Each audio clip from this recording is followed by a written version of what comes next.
प्रकृति में स्वतः ही पाए जाते हैं, जो किसी के मिश्रण से नहीं प्राप्त होते हैं, स्वतः ही है, दैवी है। वे रंग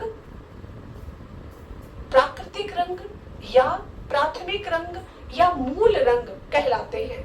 लेकिन हम हरे को जब देखते हैं तो हरा रंग प्राथमिक की श्रेणी में इसीलिए नहीं आता है क्योंकि दो रंगों के मिश्रण से एक, और दो रंग कौन से, दो प्राथमिक रंगों के मिश्रण से एक द्वितीयक रंग का निर्माण होता है।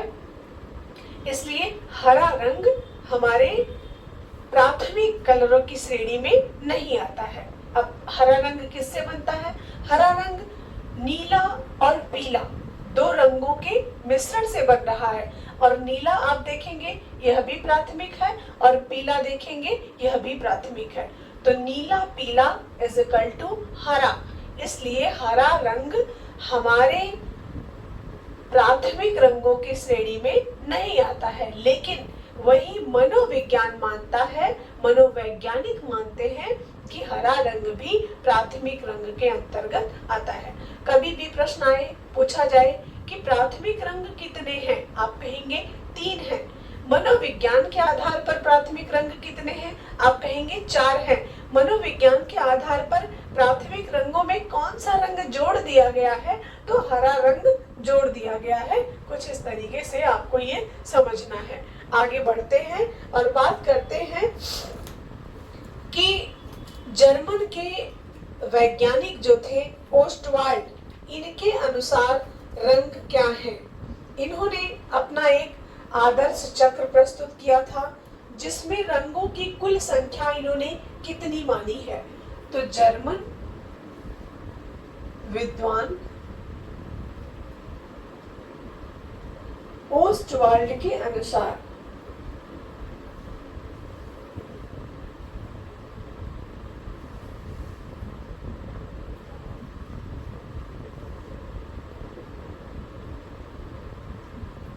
इन्होंने एक रंगत चक्र प्रस्तुत किया। इनके रंगत चक्र में कुल 8 रंग इन्होंने बताए। इनके रंगत चक्र के अनुसार रंगों की संख्या कितनी, 8 है। अब 8 रंग में इन्होंने 4-4 की श्रेणी में रंग बताए। मुख्य 4 रंग बताए। कुल रंगों की संख्या इनकी 8 है, जिनमें मुख्य 4 रंग हैं, और इनकी जो 4 रंग की रंगतें हैं, 4 रंग की जो रंगतें हैं वे भी 4 ही हैं, जो कि रंगतें यानी पन, यानी उसका प्रॉपर्टीज, उसकी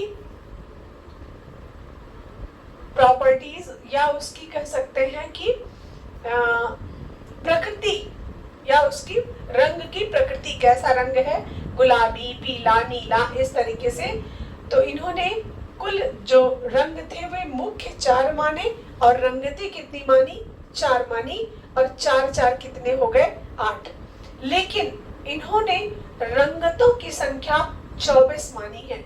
ये तो कुल रंग, जैसे 4 रंग मूल रंग हो गए और 4 उनकी रंगतें, ये उनकी रंगतें, लेकिन मुख्य रंगतों की संख्या इन्होंने 24 मानी है। तो मुख्य रंगतों की संख्या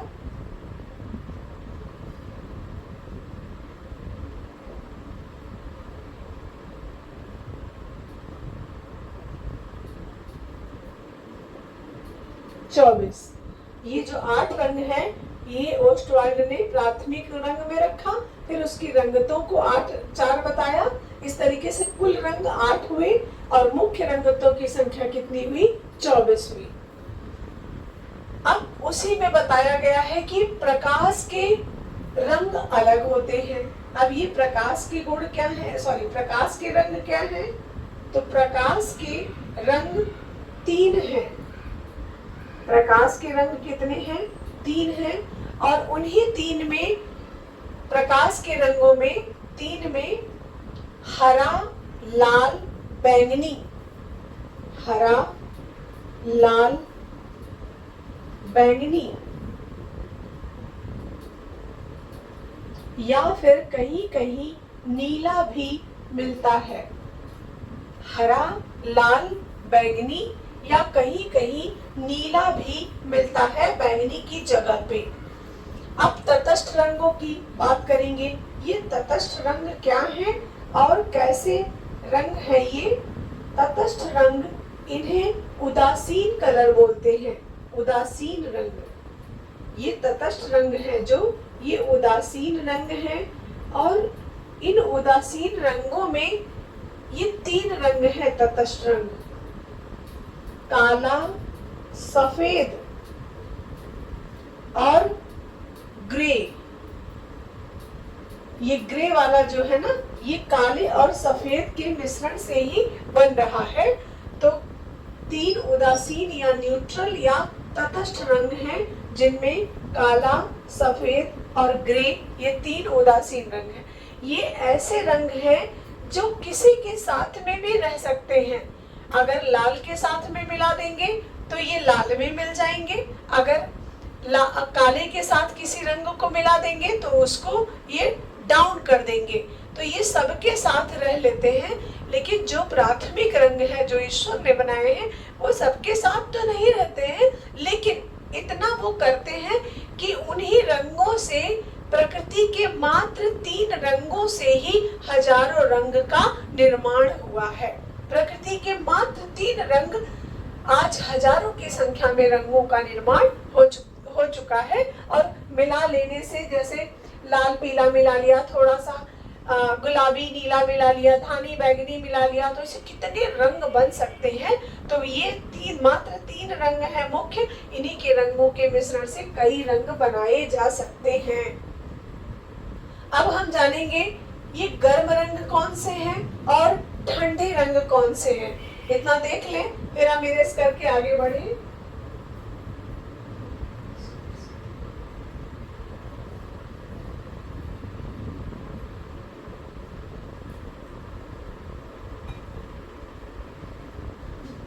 अब हम बात करेंगे कि गर्म रंग कौन से हैं और ठंडे रंग कौन से हैं, और ये गर्म रंग, ये गर्म क्यों है और ठंडे क्यों हैं, इनकी भी बात करेंगे।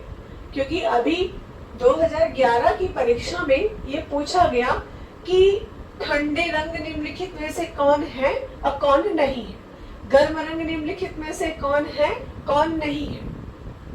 तो जब हम जानते रहेंगे तभी ऐसे प्रश्नों का जवाब दे पाएंगे। और पढ़ते समय तो बहुत सरल लगता है। क्यों सरल लगता है पता है? भीड़ में, झुंड में आंसर देना ये बड़ा इजी लगता है, लेकिन जब अपनी कॉपी में आंसर देना होता है तब सब अक्ल ठिकाने आ जाती है, सब औकात पता चल जाती है कितने पानी में हम हैं। क्योंकि मैं देख रही हूँ ना, अच्छे अच्छे धुरंधर ऑफलाइन टेस्ट में बैठ जाते हैं। गर्म रंग, ये गर्म रंग क्या होते हैं? वे रंग जो सूर्य के बहुत अधिक निकट रहते हैं, जो सूर्य के बहुत अधिक निकट रहते हैं, वे गर्म रंग कहलाते हैं। जैसे अब हम सूर्य के अधिक निकट वाला रंग देख लें। पहले तो हम विविग्योर को समझ लें, इसके बाद जैसे चलिए पहले गर्म रंग ही समझते हैं। तो गर्म रंग की डेफिनेशन ये है, वे रंग जो सूर्य के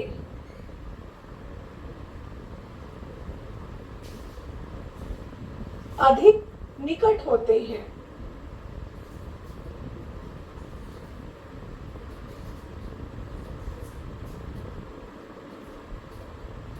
वे रंग जो सूर्य के अधिक निकट होते हैं वे गर्म रंग कहलाते हैं।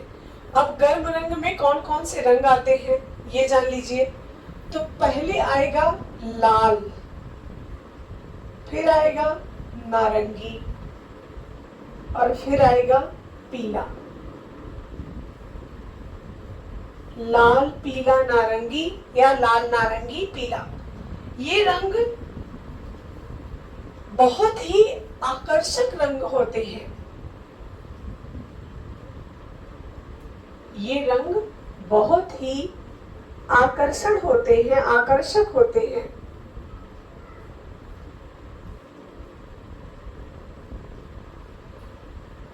और जिनको भी लाल, नारंगी और पीला जिनको भी पसंद होता है वे बहुत ही अट्रैक्टिव व्यक्ति होते हैं, बहुत ही अट्रैक्शन। भले ही बहुत सुंदर बहुत ना हो, लेकिन जिनको भी ये रंग तीनों पसंद होते हैं वो बहुत ही अट्रैक्टिव होते हैं, आकर्षित आकर्षित कर लेते हैं दूसरे को अपने अपने की तरफ। जिनको लाल, पीला और नारंगी रंग पसंद होता है, ये इसकी प्रकृति है, इसकी प्रवृत्ति है कि ये बहुत ही आकर्षक रंग होता है और यह गर्म रंग है, सूर्य के अधिक निकट रंग ये रहता है।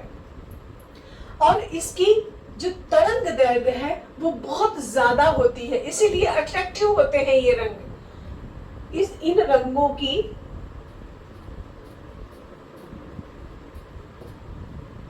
तरंग दैर्घ्य, इसको लैम्डा से प्रदर्शित करते हैं, सबसे ज्यादा होती है।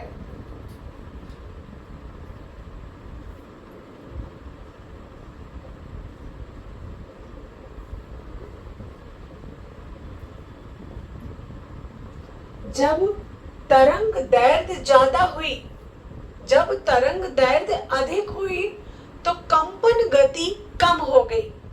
समझिएगा, जब सूर्य के निकट है कोई रंग तो उसकी दूरी सूर्य से बहुत कम है। जैसे एक इतना छोटा तार हमने लिया और यहां से यहां तक बांध दिया, ऐसे करके ऐसे बांध दिया, तो ये बीच की जो दूरी है ये बहुत कम है और ये तरंग दैर्घ्य रिप्रेजेंट कर रही है। तरंग दैर्घ्य की इसकी फ्रीक्वेंसी बहुत ज्यादा है, लेकिन इसकी जो कंपन गति है वो बहुत ही कम है। किसी तार को बांधकर जब ऐसे करेंगे तो आप देख पाएंगे कि बहुत कम दूरी वाला जो तार है वो कंपन कम करेगा। और यहाँ से लेकर पूरे यहाँ से लेकर हमने यहाँ तक बांध दिया तो इस तरीके से करने पर उसमें कंपन ज्यादा होगा। तो जिसकी तरंग दैर्घ्य यानी लैम्डा ज्यादा होगा उसकी कंपन गति कम होगी, और जिस रंग की कंपन गति ज्यादा होगी उस रंग की तरंग दैर्घ्य कम होगी। उल्टा कर लीजिएगा और या ऐसे भी कर लीजिएगा कि वे रंग जो सूर्य से दूर है, वे रंग जो सूर्य से दूर है उनकी तरंग दैर्घ्य कम है, कंपन गति ज्यादा है। और वे रंग जो सूर्य के निकट हैं उनकी तरंग दैर्घ्य ज्यादा है, कंपन गति कम है। बात समझ में आई? तो ये रंग बहुत ही आकर्षक होते हैं। इन रंगों की तरंग दैर्घ्य सबसे ज्यादा होती है और कंपन गति कम होती है।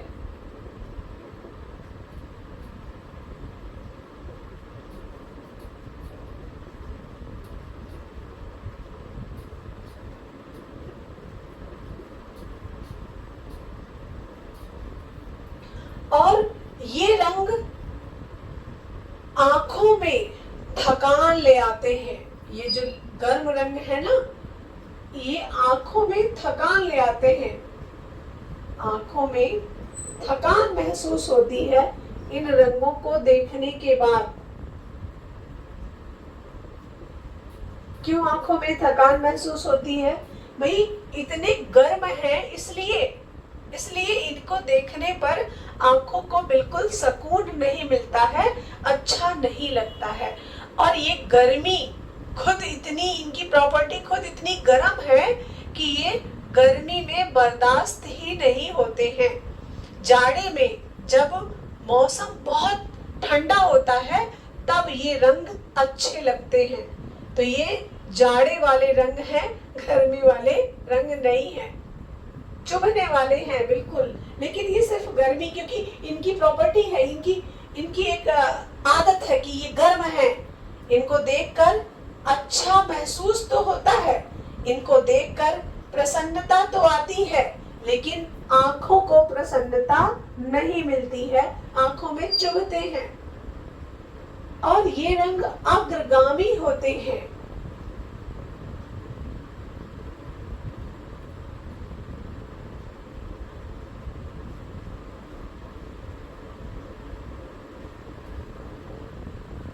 अग्रगामी होते हैं और सबसे ज्यादा जो तरंग दैर्ध्य होती है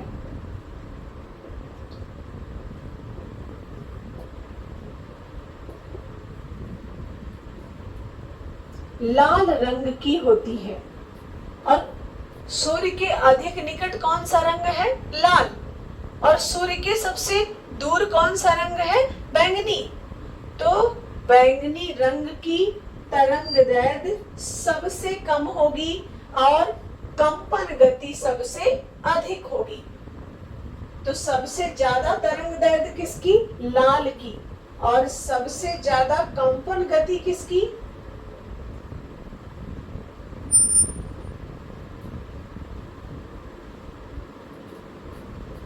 बैंगनी की। अब इसको उल्टा कर लीजिए, सबसे कम कंपन गति किसकी? सबसे कम कंपन गति गीता जी किसकी? सबसे कम कंपन गति किसकी?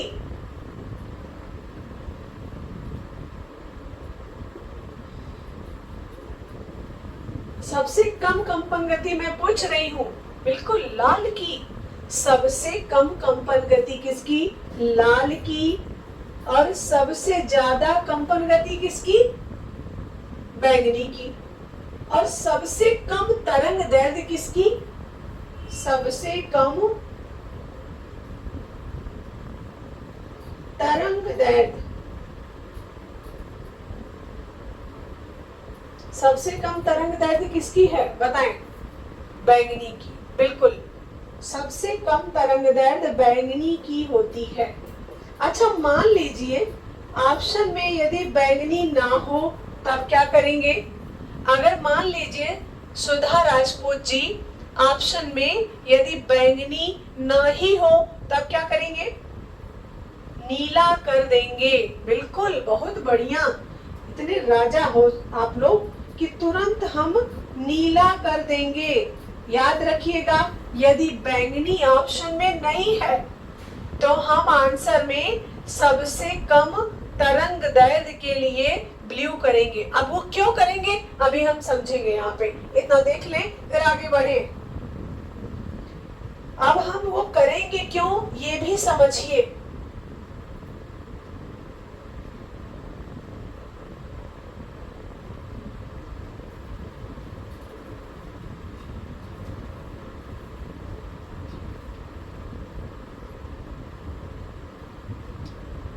इंद्रधनुष में कितने रंग होते हैं? रेनबो। अब रेनबो पर आ जाएंगे। रेनबो में कितने रंग पाए जाते हैं? इंद्रधनुषी रंग कितने होते हैं बताएं। और कौन कौन से इंद्रधनुषी रंग हैं? रेनबो पर आएंगे तब बात समझ में आएगी। इंद्रधनुषी रंग,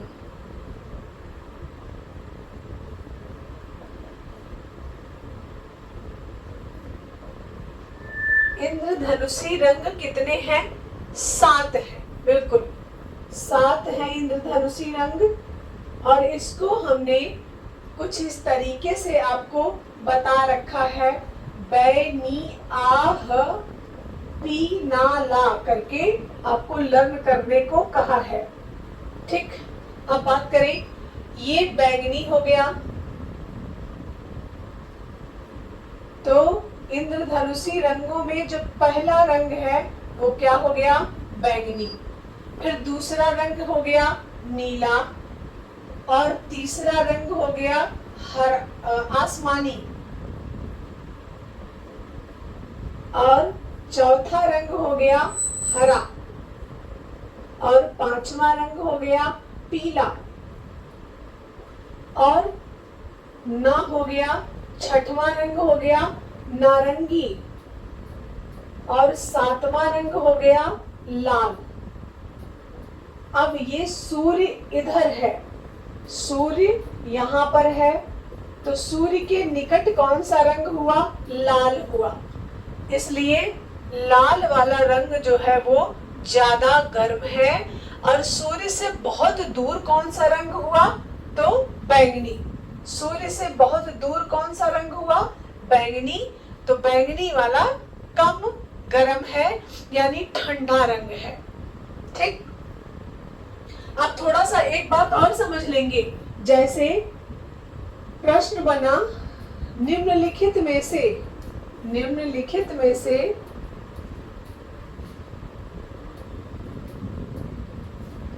गर्म रंग है, निम्नलिखित में से गर्म रंग है, ये प्रश्न बन गया। और ऑप्शन में कह रहा है लाल, ऑप्शन में कह रहा है पीला, और ऑप्शन में कह रहा है बैंगनी, और यहाँ पर कह रहा है उपरोक्त सभी। अब ये क्या हो गया? ये तो बिल्कुल ही विपरीत हो गया भाई। अभी तो हमने कहा कि वे रंग जो सूर्य के निकट हैं वे गर्म रंग कहलाएंगे, और जो सूर्य से बहुत दूर हैं वे ठंडे रंग कहलाएंगे। लेकिन यहाँ पर ऑप्शन तो कुछ इस तरीके का दे दिया जो हम अब कैसा आंसर करें। तो ऐसे में ध्यान रखेंगे हमेशा कि अगर हमारे दो ऑप्शन सही हैं तो हम तीसरे को मिला लेंगे, तीसरे को छोड़ नहीं पाएंगे, क्योंकि छोड़ने का कोई चांस ही नहीं है। लाल को लगाएं तो भी नहीं सही है, पीले को लगाएं तो भी नहीं सही है, तो हम एवरीवन कर देंगे ये उपरोक्त सभी। यहाँ पर निम्नलिखित में से गर्म रंग है, और ऑप्शन ये डी हटा दिया, ये डी हटा दिया, और यहाँ पर लिख दिया नारंगी। अब क्या करेंगे? थोड़ा सा ऐसे प्रश्नों को समझना पड़ेगा। अब क्या कर दिया?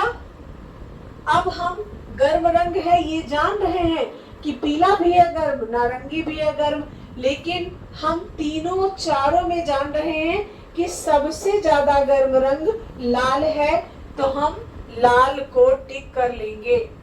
लेकिन वहीं पर ई ऑप्शन लिख दिया कि एक से अधिक उत्तर सही है, एक से अधिक उत्तर सही है। अब क्या करेंगे? अब हम ए को छोड़ देंगे, अब हम ए को छोड़ देंगे। अब कहाँ आ जाएंगे? ई पर आ जाएंगे। तो प्रकृति का नियम परिवर्तन है और मनुष्य का भी नियम परिवर्तन है, और ये प्रश्नों के जो भी नियम है वो भी परिवर्तित हो रहे हैं। आंसर्स ऑप्शन के अकॉर्डिंग चेंज हो रहे हैं। ध्यान दीजिएगा, ये नहीं रट कर बैठ गए कि लाल पीला नारंगी गर्म रंग है, लाल पीला नारंगी गर्म रंग है, और ऑप्शन कुछ इस तरीके से घुमा दिया तो मुंह बन गया। ये मुंह नहीं बनना चाहिए। इस तरीके से आपको हर बात को समझना है, पढ़ना है।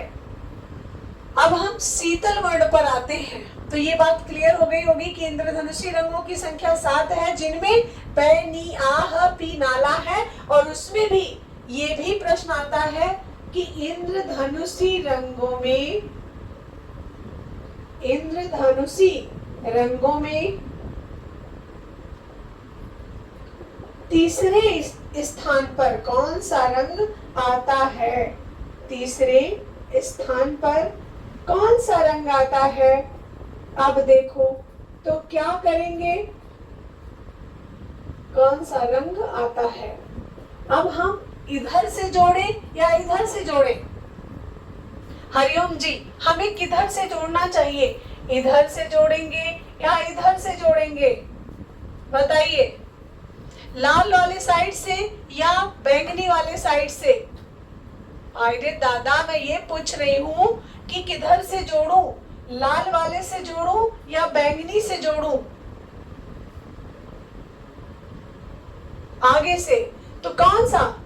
बैंगनी से? पता नहीं, आंसर बता रहे हैं। मैं ये पूछ रही हूँ इधर से जोड़ूं कि इधर से जोड़ूं? तो इधर से नहीं गिनना है। इंद्रधनुषी रंगों में जो पहला रंग है वो वॉयलेट है, बैंगनी है। ठीक, लाल से नहीं जुड़ेगा। अरे भाई, लाल से नहीं जुड़ेगा, यही तो मैं समझाना चाह रही हूँ। बैंगनी, नीला, आसमानी, हरा, पीला, नारंगी, लाल ऐसे जुड़ेगा। तो पहले नंबर पर ये आएगा, दूसरे नंबर पे ये, तीसरे पे ये, चौथे पे ये, पांचवें पे पीला, छठवें पे नारंगी, सातवें पे लाल आएगा। कभी भी इंद्रधनुषी रंगों में हमें लाल से नहीं सीक्वेंस शुरू करना है। ये सीधा सीधा हो गया और ये अपोजिट हो गया, उसका उल्टा हो गया। जैसे पूछता है कि इंद्रधनुषी रंगों का विपरीत क्रम लगाइए, तो विपरीत क्रम कहां से लगा देंगे? विपरीत क्रम लगाएंगे लाल, नारंगी, पीला, ये विपरीत क्रम है। और सही क्रम लगाएंगे तो सीक्वेंस बैंगनी, बैंगनी, नीला, आसमानी, हरा, पीला, नारंगी, लाल, इस तरीके से लगाएंगे, ध्यान रखिएगा। ठीक, आगे बढ़ते हैं। अब शीतल रंग की बात करेंगे। ये तो बैंगनी वाला ये तो गर्म रंग हो गया और इंद्रधनुषी रंग हो गया। अब हम बात करेंगे कि शीतल रंग कौन से हैं। शीतल मीन्स ठंडा रंग कौन सा है।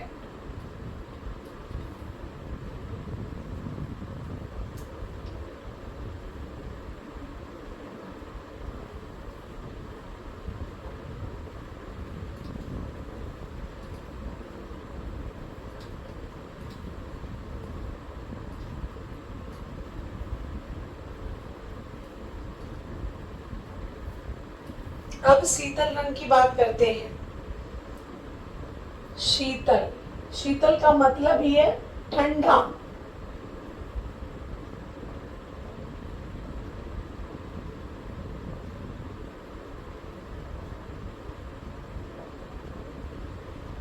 शीतल मतलब ठंडा रंग। वे रंग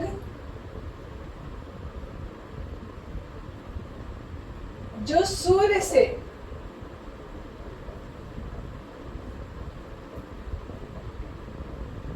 दूर रहते हैं या दूर हैं, वे रंग जो सूर्य से दूर हैं, सूर्य के निकट नहीं है, दूर हैं, वे रंग ठंडे रंग कहलाते हैं।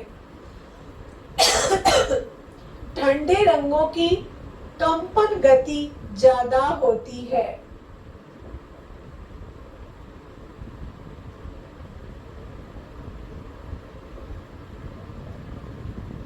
ठंडे रंगों की कंपन गति ज्यादा होती है, जबकि तरंग दैर्घ्य कम होती है।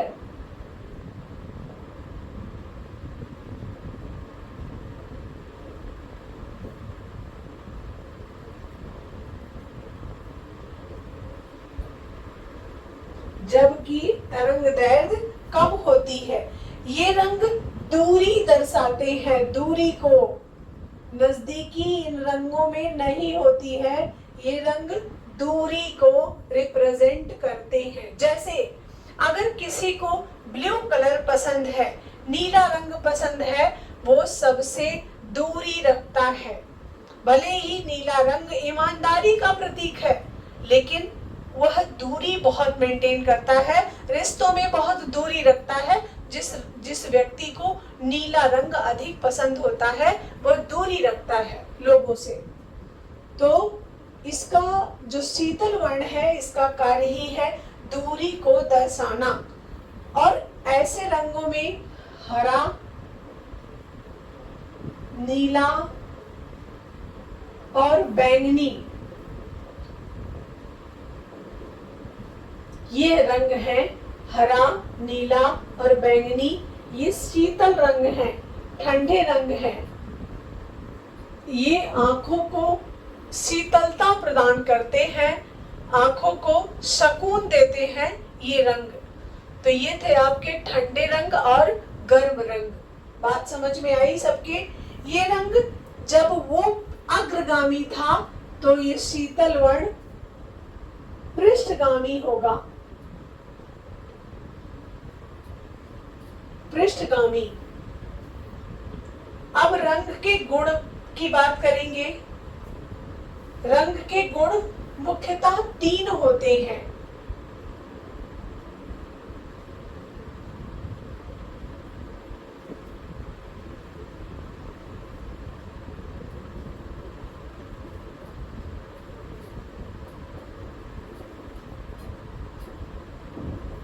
रंग के मुख्यतः 3 गुण होते हैं, रंगत, घनत्व और बल। रंगत, घनत्व और बल, ये 3 गुण रंग में पाए जाते हैं। अब हम एक एक गुण को सावधानी से पढ़ेंगे। एक एक गुण को पहले हम रंगत को पढ़ेंगे। रंगत को, रंगत, इसको अंग्रेजी भाषा में ह्यू बोलेंगे। ह्यू, ह्यू कहें चाहे रंगत कहें। ये रंगत है क्या? इसे रंग की प्रकृति कहते हैं। इसे क्या कहेंगे? रंग की प्रकृति को रंगत बोलेंगे। रंग के नेचर को,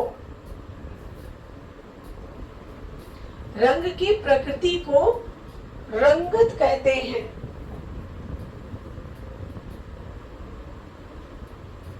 जैसे आपको कैसे पता कि ये गुलाबी रंग है?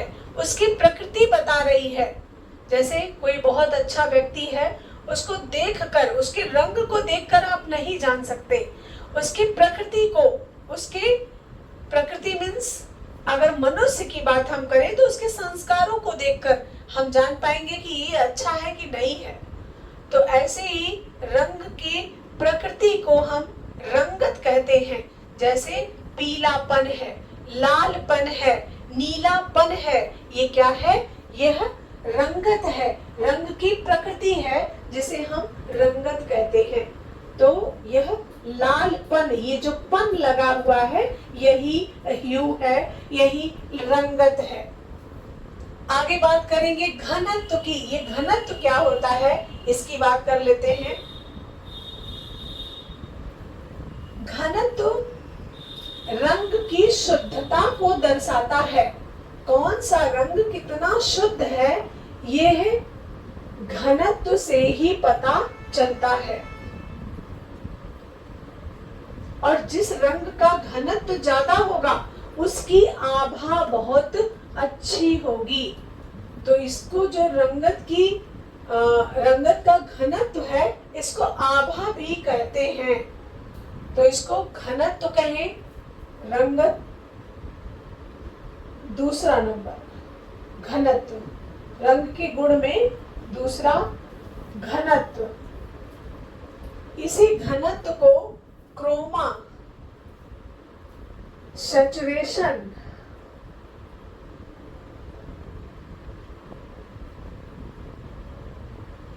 इंटेंसिटी, आभा, इतने नामों से इसको जानते हैं। इससे पता क्या चलता है? शुद्धता किसकी? रंग की। रंग की शुद्धता ही सघनता कहलाती है। रंग की शुद्धता ही घनत्व कहलाएगा। जो रंग जितना ही शुद्ध होगा, उसका घनत्व, उसकी आभा उतनी ही अच्छी होगी। इसमें रंग की शुद्धता का पता चलता है। सबसे ज्यादा शुद्ध रंग, मतलब सबसे ज्यादा घनत्व वाला रंग कौन सा हो गया? आप बताएं नीतू रानी जी, सबसे ज्यादा घनत्व वाला रंग कौन सा है?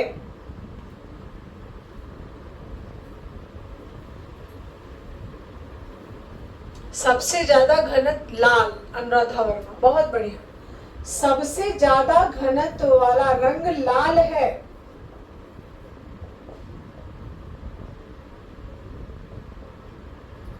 या कहें सबसे शुद्ध रंग, सबसे ज्यादा शुद्ध रंग कौन सा है? लाल है। और यही कारण है कि लाल सिंदूर, लाल महावर, यही कारण है कि लाल जोड़ा, पीला जोड़ा कभी देखा है कि पीला जोड़ा में विवाह हुआ? कभी सुना? नहीं। पीला पैर में महावर लगी? नहीं लगा। काला महावर लगा? नहीं लगा। तो सबसे जो शुद्ध रंग है वो लाल है, यह प्रकृति भी मानती है। और यह अगर हम साइंस की दृष्टि से देखें तो भी हमें यही दिखेगा कि लाल रंग सबसे शुद्ध रंग माना जाता है। सबसे ज्यादा घनत्व वाला या सबसे शुद्ध रंग कौन सा हुआ? लाल हुआ। अब तीसरा पॉइंट क्या था हमारा? बल। बल मतलब वैल्यू। रंग की वैल्यू क्या है? बल मतलब वैल्यू, और वैल्यू मतलब मान। मान क्या है? रंग के हल्के और गहरेपन को, रंग के हल्के और गहरेपन को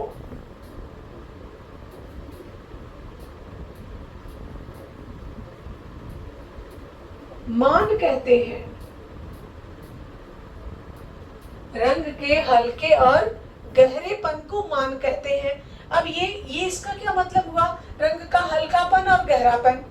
जैसे लाल है, अब लाल में हमने अगर सफेद मिला दिया, हरिओम जी, सपना मिश्रा, अगर लाल में हमने सफेद मिला दिया तो हल्का होगा या गहरा होगा? अगर लाल में हमने सफेद रंग मिला दिया तो वो हल्का होगा रंग या गहरा होगा? सुलेखा जी, हल्का हो जाएगा, बिल्कुल हल्का हो जाएगा, लेकिन उसका मान बढ़ जाएगा। समझिएगा कैसे? रंग तो हल्का हो गया, रंग सफेद रंग मिला देने से किसी भी रंग में, डेफिनेशन लिख लीजिएगा, किसी भी रंग में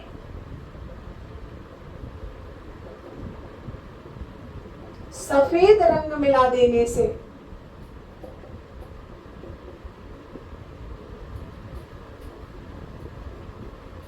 रंग हल्का हो जाएगा, रंग हल्का हो जाएगा, परंतु उसका मान बढ़ जाएगा।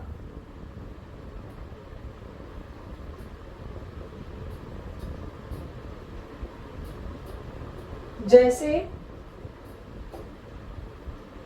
उदाहरण के तौर पर, जैसे एक संत, महात्मा, साधु, सत्संगी व्यक्ति के साथ अगर आप रहते हैं तो जो आपको देखने वाला प्राणी है समाज का, वो भले ही आप गलत है या सही है पता नहीं है, लेकिन आप किस पर्सन के साथ में रह रहे हैं उसका इफेक्ट आपको, आपके ऊपर जो दूसरा देखने वाला समाज का प्राणी है, समाज है, उस गलत नजरिए से आपको नहीं देखेगा। और यदि आप बहुत सच्चे हैं, बहुत सही हैं, लेकिन आप रह कहाँ रहे हैं? कहीं क्लब में गए हैं और एक मंदिर गया है, तो क्लब में भले ही आप किसी दोस्त से मिलने ही गए हो, लेकिन फिर भी समाज ने क्या देखा? आपका क्लब देखा तो आपको बताया, दूसरे को बताया, अरे यार ये सही व्यक्ति नहीं है। तो सफेद जो व्यक्ति है वो सत्संगी है, और जो काला है, मतलब यहाँ पर काले रंग की उपमा एक खराब दृष्टिकोण से दी जा रही है, इसलिए उसका मान, जब काला रंग मिलाया जाता है तो रंग गहरा हो जाता है, लेकिन उसका मान घट जाता है। बात समझ में आई? और यही कारण है, आप समझिएगा इस बात को, सभी स्टूडेंट अपने जीवन में भी उतारे। जैसे कोई व्यक्ति है और वो आपसे नजदीकी बना रहा है, पहले तो ये सोचो कि क्यों नजदीकी बना रहे भाई? हमारा स्थान अलग है, हम अलग हैं, तो ये नजदीकी क्यों बनाना ही चाह रहा है? फिर नजदीकी बना भी लिया तो उससे आपको लाभ हो रहा है या हानि हो रही है? तब आपको समझ आएगा कि ये नजदीकी थी या इस्तेमाल करना था, तब ये बात समझ में आएगी, ऐसे नहीं आने वाली है। तो जो मान है, रंग के हल्के और गहरेपन को मान कहते हैं, ये डेफिनेशन है। किसी भी रंग में सफेद रंग मिला देने से रंग हल्का हो जाएगा परंतु उसका मान बढ़ जाएगा, और काला रंग मिला देने से, अब काला रंग देखो, काला रंग मिला देने से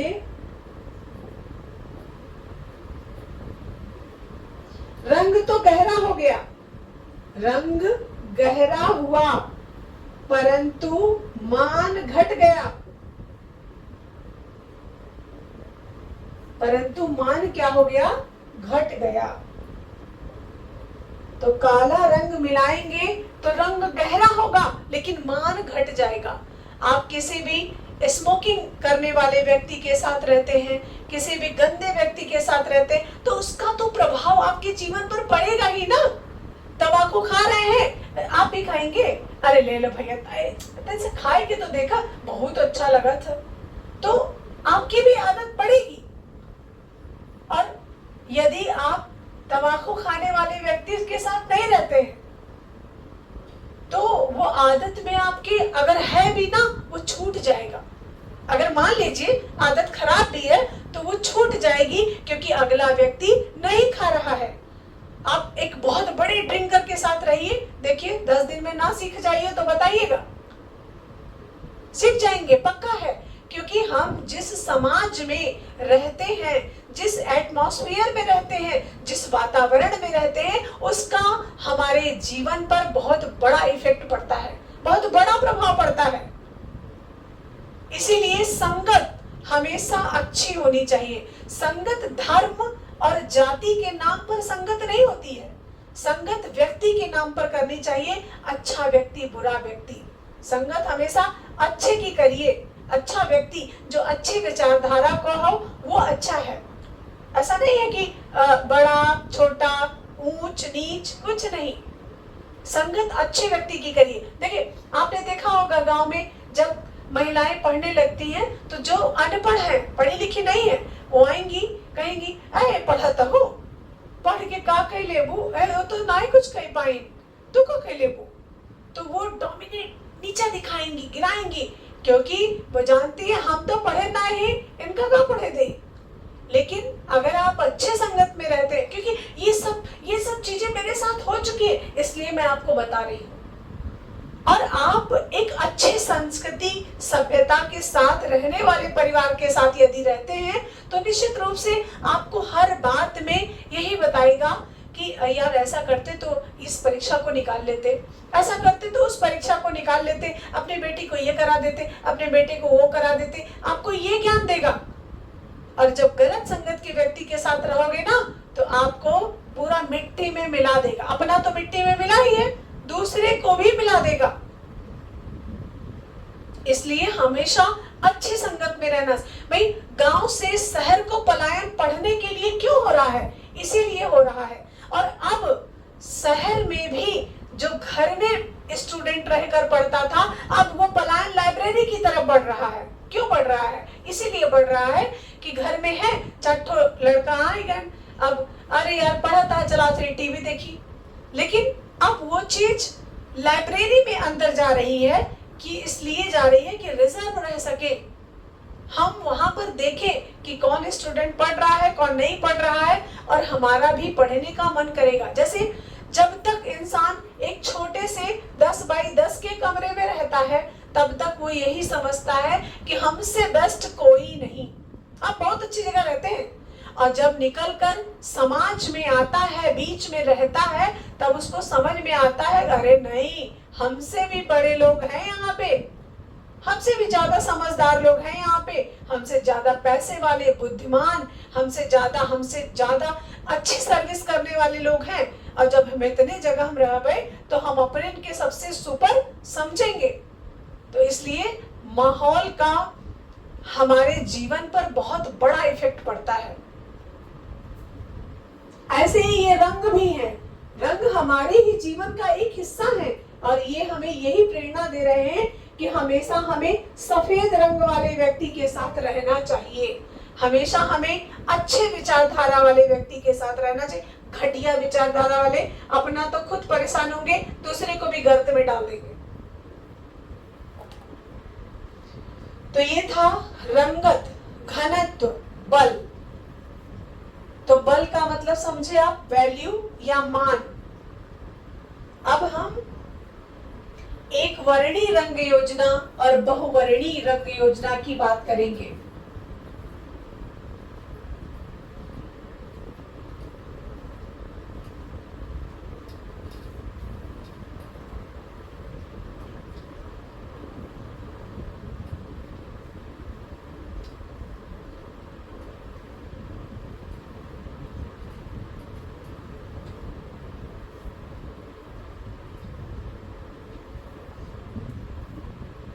एक वर्णी रंग योजना क्या होती है और बहुवर्णी योजना क्या होती है?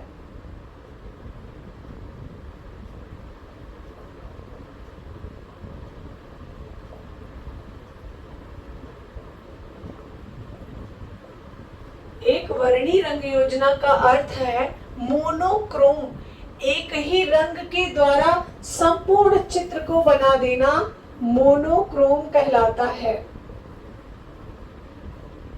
एक ही रंग के द्वारा संपूर्ण चित्र को बना देना क्या कहलाएगा?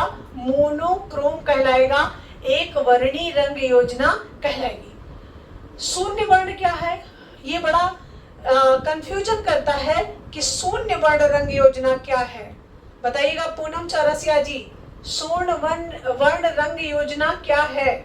शून्य वर्ण योजना क्या है? शून्य की बात मैं कर रही हूँ? बिल्कुल नहीं, मैं शून्य की बात कर रही हूँ, वर्णहीन की बात कर रही हूँ। शून्य कहिए चाहे वर्णहीन कहिए, एक ही बात है। ब्लैक और व्हाइट, मोनोक्रोम नहीं होगा अरुणिमा जी। यहाँ पर अवर्णी या शून्य, ये ग्रे वाले जो उदासीन वाले थे ना, जो तटस्थ रंग वाले थे, काला, सफेद और ग्रे, उनके मिलने पर मैं बता रही हूँ कि उसको अवर्णी, अवर्णी मतलब कोई भी रंग नहीं है उसमें, या शून्य वर्णी। तो ये एक वर्णी रंग योजना मतलब मोनोक्रोम में, एक ही रंग में पूरे चित्र को कंप्लीट कर देना, एक ही रंग से संपूर्ण चित्र को बना देना।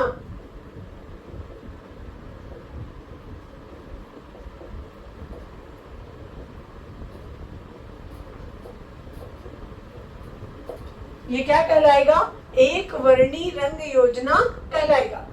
अब बहुवर्णी रंग योजना क्या है?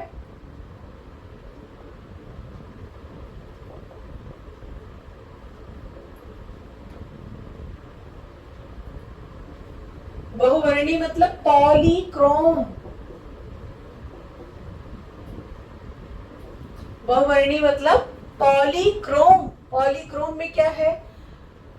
कई रंगों के मिलने से, बहुवर्णी रंग योजना में कई रंग आपस में, मतलब एक ही चित्र में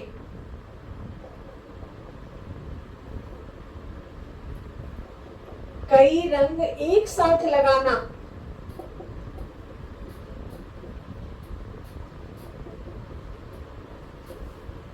ये क्या कहलाएगा? बहुवर्णी रंग योजना कहलाएगी।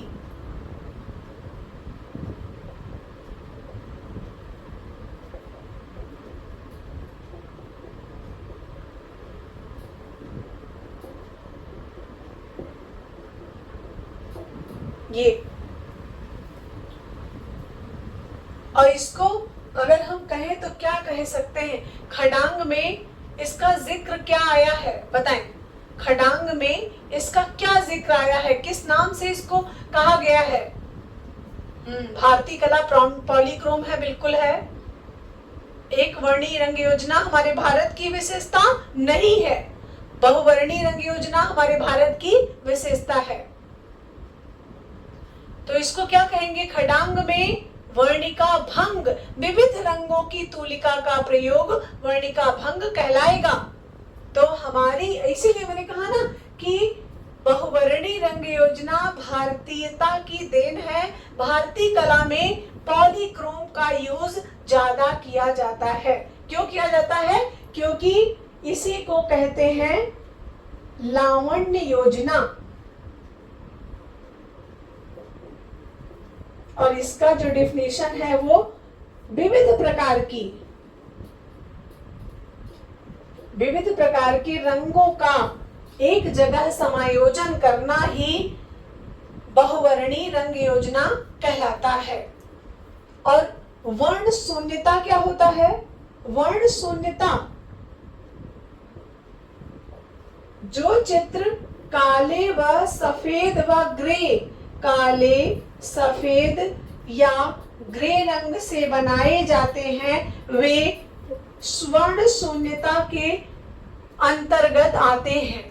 क्यों? क्योंकि अभी बताया ना कि ये ऐसे रंग है जो किसी के रंग के साथ आराम से रह सकते हैं। अब हम कल की क्लास में आपको बताएंगे कि रंगों के क्या प्रभाव है। लाल रंग का क्या प्रभाव है, नीले रंग का क्या प्रभाव है, पीले रंग का क्या प्रभाव है। तो रंगों के प्रभाव को हम कल पढ़ेंगे, कल की क्लास में पढ़ेंगे। रंगों के प्रभाव,